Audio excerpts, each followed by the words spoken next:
All right, first impressions of the Ram Pad. Very solid, very light.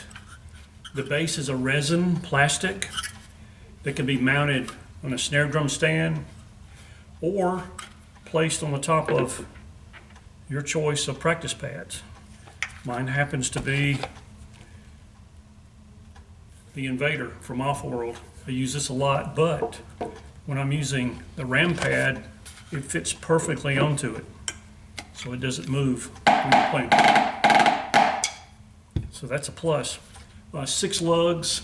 You can buy replacement lugs for $2 a piece, so for $12 you can get a whole set. Also has inserts that holds it into the base. The base has 3 rubber feet. It keeps it firmly in place. This would fit perfectly on top of a snare drum.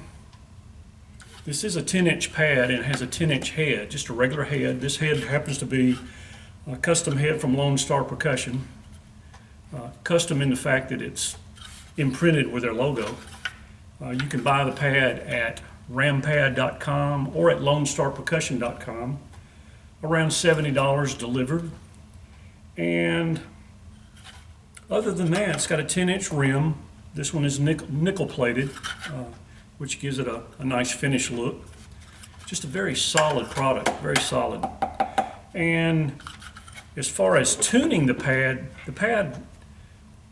is already tuned, if that makes sense. You're not supposed to crank it because it voids the warranty. When you crank it, it doesn't affect the pitch.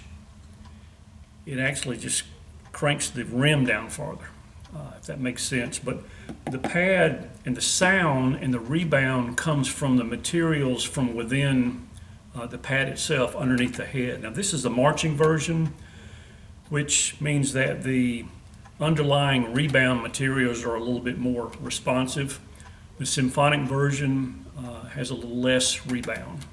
There's another version of this pad that has a different head on it, which has different playing zones, but this is just the regular marching head from Lone Star, and the head's actually manufactured by Aquarian, but I guess you could just put whatever head you want to on it. Looking forward to seeing what that does for the not only the response, but for the tone of the pad.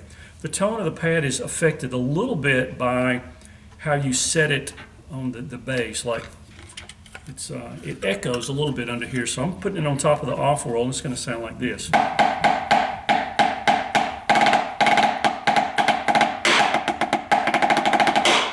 Okay.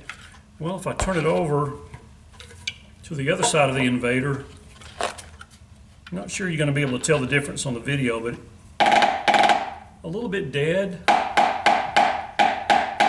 or more dead.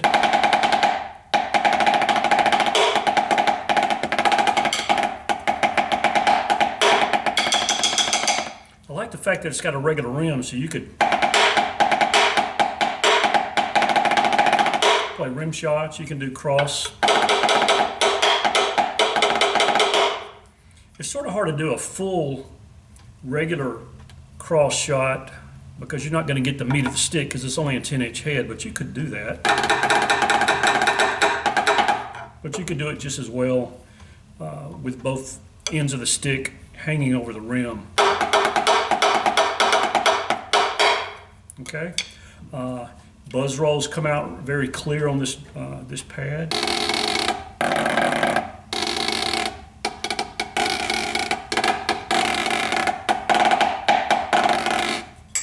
So just all in all, a real solid product, and looking forward to making some videos with this.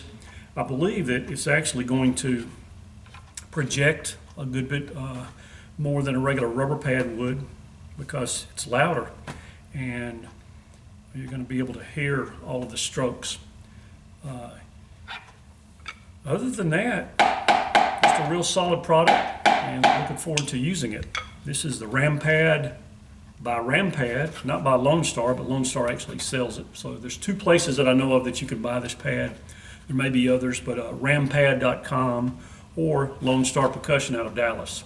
So anyway, this is the Ram Pad.